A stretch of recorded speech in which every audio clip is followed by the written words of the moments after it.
Bon les amis, ça se remonte. Volant moteur remonté. Serré au couple, 120 Nm. Roulement monté, roulement de guide.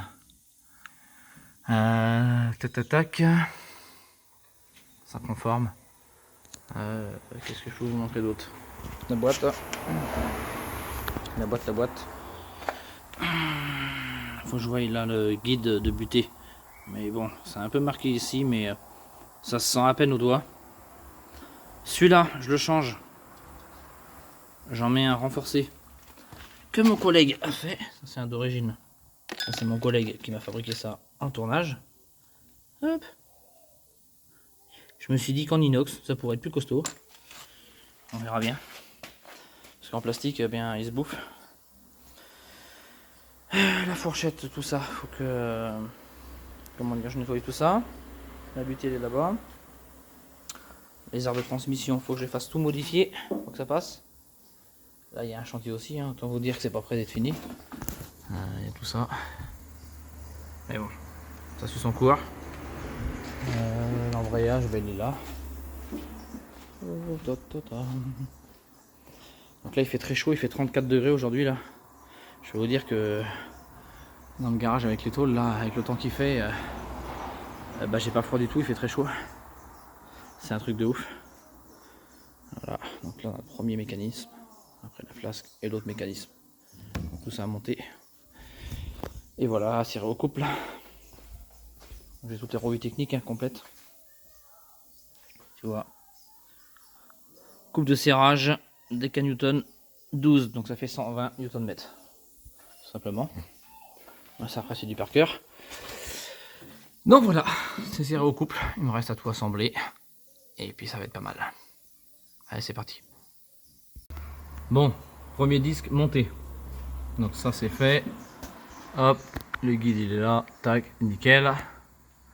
Ensuite il reste la flasque ici. Ensuite il reste l'autre disque. Et ensuite il reste le mécanisme. Alors, autant te dire que ça se monte pas comme ça. Enfin, c'est du boulot à faire. Mais bon, ça se fait bien quand même. C'est l'habitude de monter des trucs de compétition. Pour ton info, cet embrayage là, avec le volant moteur, tout le kit complet, il est fait pour résister à 1200 Nm de couple, putain j'ai du mal, et plus de 1000 chevaux. Donc bon, normalement je suis large. Et la boîte qui est là, il y a un gars qui a tourné pendant 4 ans avec ça, avec 1200 Nm de couple, et 1020 ou 1040 chevaux, je ne sais plus, un truc comme ça, pendant 4 ans en drift. Donc dire que... Alors ça c'est pas la sienne, hein. Ça c'est une autre boîte que j'ai achetée qui a 180 000 km. Donc, elle a pas beaucoup de bornes. Et avant qu'elle bouge celle-là, bah, bon courage quoi. Après moi j'ai le pont qui est long dessus. C'est un autobloc. Tu verras pas l'étiquette. Elle est au-dessus là-bas. Mais c'est un S 2.56. Donc un pont très long. Et je me rends compte aussi que je pensais qu'il y avait du jeu dans le pont l'autre fois, mais en fait non. Je fais ça. Et en fait le jeu, c'est pire que ça. Enfin, c'est pas pire que ça, mais... En fait c'est les cardans qui ont du jeu, quoi. C'est ouf. Tellement que ça prend cher, quoi. Mais pourtant c'est des cardans de diesel, des gros cardans. Et bien, avec la puissance, ils tiennent pas, quoi. Je suis un peu plein de cul, mais bon, c'est comme ça. Donc là maintenant, l'ancienne boîte qu'elle a, elle a explosé, donc ça c'est fin de chantier. Maintenant celle-là, elle explosera plus, c'est sûr. Prochain truc, soit l'arbre de transmission qui va exploser, qui va tordre comme un carambar, j'en sais rien. Ou bien le pont qui va péter, ou bien les cardans. Il y a bien quelque chose d'autre qui sera fusible, hein. On verra bien, donc petit à petit, je renforcerai à chaque fois. Comme ça je sais, je suis au parfum de ce qui pète. Là c'est un filtre à essence, compétition, enfin bordel. Donc c'est parti, je continue, je vous montre après le résultat final. Je serre tout au couple. Il fait très chaud, hein, il fait... Là on est à 36 degrés là. C'est extrême, c'est hardcore en vrai. Hein. J'en peux plus. Bon, ça c'est serré au couple. Donc à chaque serrage, je fais un trait pour savoir que j'ai bien serré. Ça c'est fait, serrage au couple dans les règles de l'art. Il me reste maintenant l'autre disque et le mécanisme à mettre. Donc ça va faire. Donc bah c'est parti. Lui il va falloir que j'enlève. Ah ouais, il va me faire chier. Ah, ça va être chiant mais bon. Ouais, il va falloir que ça le fasse. De toute façon tout va se plaquer quand je vais mettre le mécanisme. Et donc eh ben, c'est parti pour serrer tout ça au couple. Toutes les clés, hein, tout ce qui va bien. Ouais, il y a du boulot. Let's go. Ouais, pareil, quand tu montes un embrayage de compétition, j'ai oublié de te préciser une chose. Le constructeur, il te marque ça. Lower. Donc ça, c'est inférieur. Et là, tu as upper, supérieur. Faut jamais oublier que ça, le supérieur, c'est celui qui est à l'extérieur en fait. Tu vois. Donc, celui-là, un inférieur, intérieur quoi. Tu veux par là, un inférieur. Celui qui est inférieur et celui-là qui est supérieur. Voilà. Je tiens à préciser qu'il fait 36 degrés aujourd'hui. Je le redis, hein, je me répète dans ma vidéo. Mais j'ai hyper chaud de ouf. C'est impressionnant. Donc voilà, ça c'est fait. Voilà l'épaisseur des garnitures, toi. C'est un truc de malade. Là, ça va accrocher, je te le garantis. Waouh. Et en plus, c'est du luxe. Les garnitures, hein, je parle. Tout le reste, sinon, c'est du Sash. C'est Sash. Sash Performance qui fait ça. Mais les garnitures, c'est du luxe. Et ça se regarnit, ça se refait. Je connais une société qui fait ça. Donc le jour qu'il n'y aura plus de garniture, je le refais faire et on n'en parle plus. Forcément. Et là, autour, la bague pour le démarrage, le démarreur, c'est une frette qui a été mise à chaud. C'est marrant, parce que quand on voit ça, on se dit oh là là, ça se trouve ça va pas tenir. Mais en fait, si, parce qu'il n'y a pas beaucoup d'efforts en fait. Vu que c'est tellement démultiplié que ça force très peu quoi. Donc c'est plutôt cool. Donc voilà le chantier. Donc là, l'embrayage que j'ai, c'est ce qu'ils ont les mecs en championnat de France de drift. Hein, carrément, ils ont ça les mecs. Ils mettent ça. Voilà, j'ai contacté leur fournisseur. Et du coup, j'ai ça. Et la boîte, c'est ce qu'ils ont en championnat de France de drift aussi. Les 5 vitesses, ils ont ça. Sauf que les ponts, c'est pas des 2,56, c'est des 4,44 qu'ils ont. Ils ont des ponts plus courts. Bon, moi, j'ai un pont très long parce que c'est une voiture pour aller chercher le pain le dimanche. Cette voiture-là, je vais me promener avec. Donc, c'est ma voiture de course routière et pas pour faire du drift. Mais sinon, par là, tu vois, j'ai des gros freins, disque bol flottant, piston à 8 pistons. J'entends dire que ça freine très fort. Mais j'ai les mêmes prépas, la prépa moteur est identique au mec qui roule en top élite, championnat de France de drift. C'est les mêmes prépas que j'ai dedans, dans ma caisse.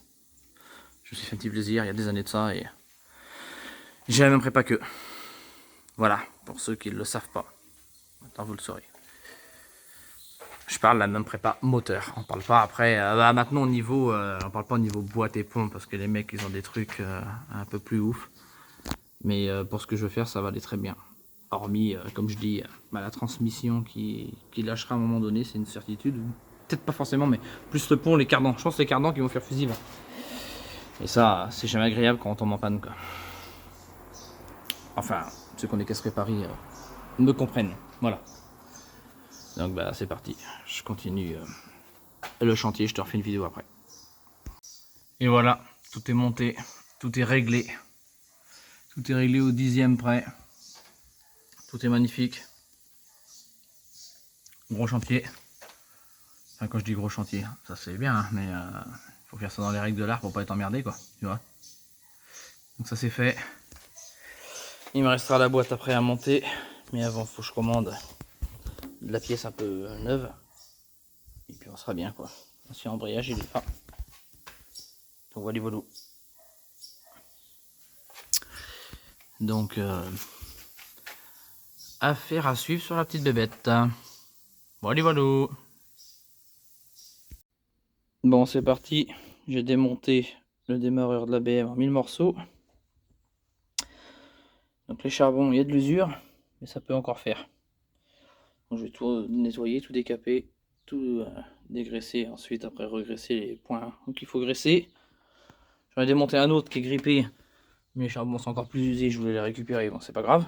Donc je vais refaire tout ça propre. Tout regraisser. Donc c'est une petite usine à gaz. Hein. Une démarreur. Il y a pas mal de petites pièces. Hein. C'est marrant, c'est un aimant. C'est pas des bobines dans celui-là, c'est un aimant qui fait le stateur. Le rotor est propre. Le collecteur est pas usé. C'est correct. Nettoyer tout ça. Et c'est parti. Ça va être reparti. On va let's go. Bon, j'ai décapé toute la peinture du stateur. J'ai tout nettoyé entièrement. Mince, je vais dire les ressorts, n'importe quoi. Les aimants sont bons. Impeccable. Tout est nickel. Le magnétisme est impeccable. Donc je l'ai bien décapé, dégraissé. Maintenant, je vais le peindre en gris, comme le moteur d'ABM. C'est parti. Bon bah voilà, tout est nettoyé, contrôlé. La peinture c'est fait. Même couleur que mon bloc moteur. Donc le stateur est peint. Le solénoïde est peint. Même couleur. Le carter côté charbon est peint. Voilà, les charbons, bon, ils sont bien usés.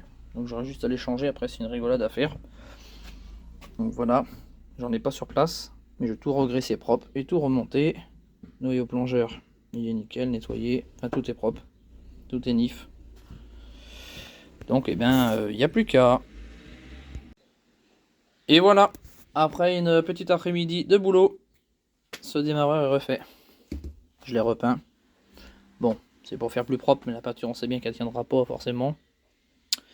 Donc, je vais pouvoir le monter sur ma BM36 Turbo à la place du mien.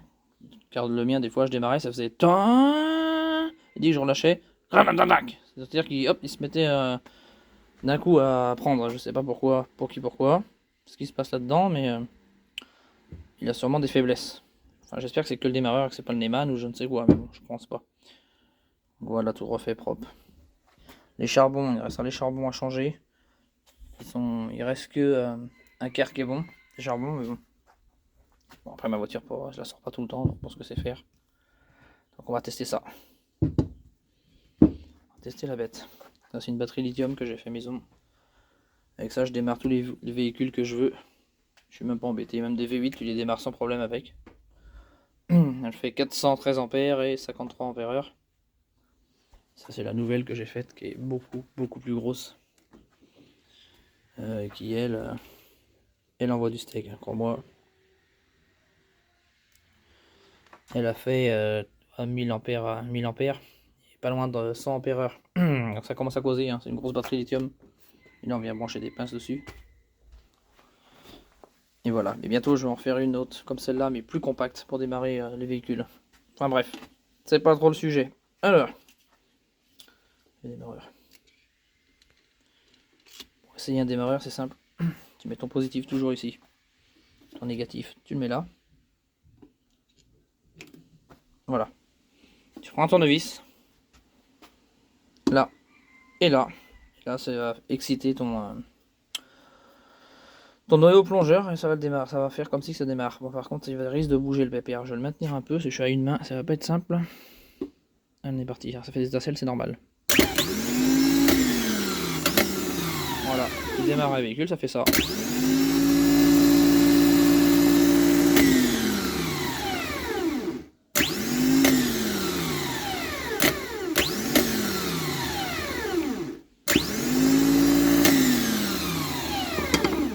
Elle fonctionne super bien ce démarreur. C'est génial. Une bonne chose de faite. Et ma batterie, tu peux y aller. Elle est même pas tiède, elle est même pas chaude. Ça a rien bouffé à mon avis. Voilà. C'est hyper costaud. Hein. Et ça fait peut-être bien plus d'un an que je l'ai pas démarré. De démarrer n'importe quoi. Plus d'un an que je l'ai pas rechargé. Et j'ai démarré je ne sais combien de véhicules avec. Donc voilà, sinon pour le démarreur, eh bien c'est good. Plus qu'à monter ça sur la VM, enlever l'autre et monter celui-là. Bon, ça se remonte. Donc j'ai nettoyé le guide de butée. Il a un peu d'usure, mais on le sent un tout petit peu avec le doigt, mais c'est rien du tout. Comme je dis, moi ça va être démonté, ça va être redémonté sûrement au bout de 20 000 bornes. Parce que les trucs de compétition, c'est pas fait pour durer 100 000 bornes. Donc c'est pas grave. Ensuite, le pion qui va ici, je vais le chercher dans le congélateur. J'en ai un en inox que mon collègue m'a fait, donc je vais le remonter. Hop, la petite pièce pour, qui vient arrêter la fourchette. La fourchette elle est nickel, très bon état. Elle a 23 000 km celle-là. Donc je vais remonter celle-là. La butée elle est neuve. Donc c'est du haut de gamme. C'est la marque INA. Donc INA, il faut savoir qu'ils ont racheté SKF. Donc ils travaillent ensemble. Enfin c'est pas qu'ils travaillent ensemble, c'est que ça a été repris par INA. Donc c'est pour ça que c'est INA SKF. Donc c'est impeccable. Donc une chose qu'il faut savoir, qui est très importante, que j'avais pas fait la première fois sur l'autre boîte là-bas, c'est qu'il faut toujours graisser ton arbre primaire à cannelure. Mais il faut pas le graisser comme un bœuf, parce que sinon ça va gicler sur l'embrayage. Donc ça c'est fait sur les disques, et après c'est même plus la peine. Ne jamais graisser ici et ne jamais graisser le canon de butée, parce que sinon si tu graisses tout ça, alors ça va coulisser, ok, mais avec le métal frité ça va faire un abrasif, et tu vas faire un abrasif ici et un abrasif là, tu vas tout flinguer. Ne jamais graisser entre la butée, entre les joues de ta butée et les joues de ta fourchette. Ne jamais graisser non plus, sinon ça fait un abrasif et c'est mort. Voilà, ça c'est une chose à savoir. Donc là, ça. J'ai remis aussi celui de la boîte de TDS, j'ai remis celui-là. Merde, je sais plus son nom. Bref, je l'ai remis parce qu'il est en meilleure qualité que l'autre. La bague dedans, elle est en bronze au lieu d'être en plastique. L'autre, il est comme ça. L'autre, il est où le pépère? Il est là. Tu vois la différence, c'est du plastoc. Déjà, il y a un morceau qui est cassé un peu là. Une belle diff. Donc ça, pas bien. J'ai regardé les longueurs et tout est pareil. Donc j'ai remis celui-là, qui est une bague en bronze. Le flecteur tout neuf, Febi Bichten, très bonne marque. Flecteur d'origine de 330D E46, 184 chevaux entre l'année 1999 et l'année 2005. Donc il a le diamètre qui va bien, diamètre 110 ici. On prend toujours les diamètres ici et jamais là et là. Chose que j'ai fait comme un couillon, donc forcément ça donne 96. Or quand le vendeur, quand ils vendent ça, c'est ici et ça donne 110. Comme un vœu, je me suis fait baiser et j'en ai acheté un neuf en renforcé. Je voulais faire un truc tuning joli, beau, bien propre. Et bien, je me suis fait avoir tout seul dans mon jeu, puisque en fait j'ai acheté un qui veut aller d'origine sur cette tulipe là et non sur celui-là. Bon, c'est pas grave, mon collègue Fanfou m'en a commandé un sur Amazon Prime. Le lendemain je l'avais. Et Febi Bichten, très bonne marque, hein, de qualité.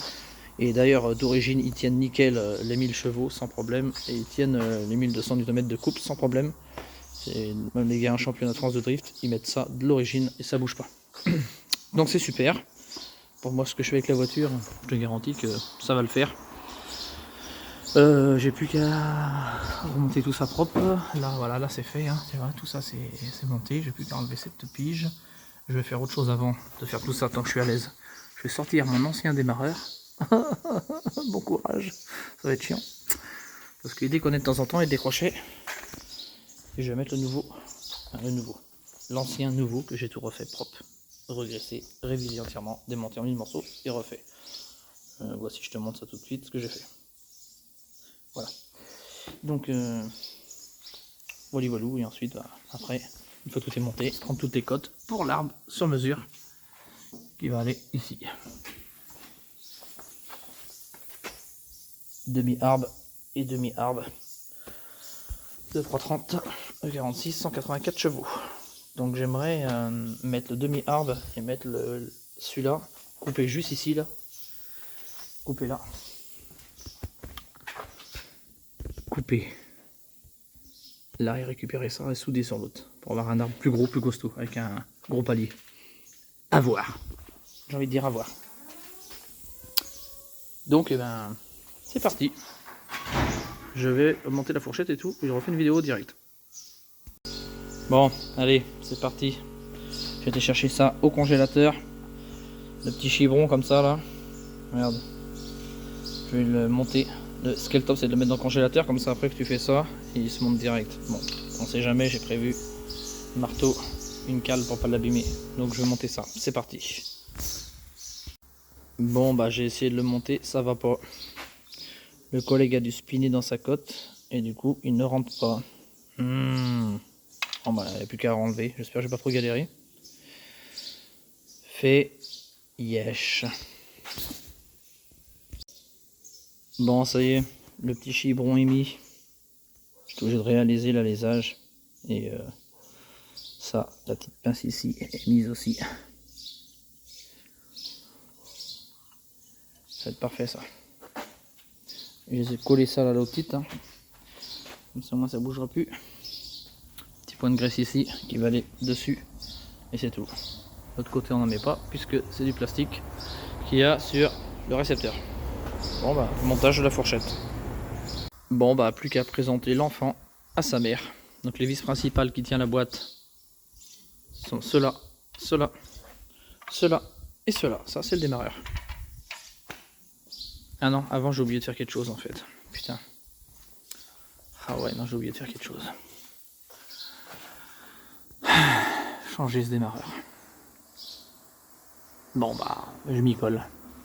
Et après, je pourrais présenter l'enfant à sa mère. Aïe aïe aïe, j'avais oublié ça. Alors bah c'est parti. Bon, j'ai enfin fini de monter cette saloperie de démarreur. Je peux vous dire que c'est une belle galère à faire. Et encore, j'ai pas la boîte. Et enfin, c'est fait. J'ai plus qu'à refaire celui-là neuf. Quand celui-là relâchera, au moins j'en aurai un deuxième. Oh, j'en ai chié, putain. En plus, il fait une chaleur à crever. En ce moment, il fait très très chaud chez nous. C'est un truc de ouf.